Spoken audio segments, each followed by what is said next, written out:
సెలయేళ్ళు పారుతుంటే ఓ పిల్ల ఎరగులుగుతుండే లోన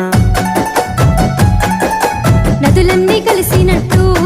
పిల్లగా నవ్వెంత బాగున్నది నీలోన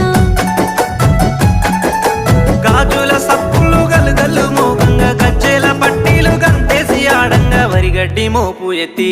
ఓ పిల్ల వయ్యారి నడుము పవే ఈ వేళ సిగ్గు సింగ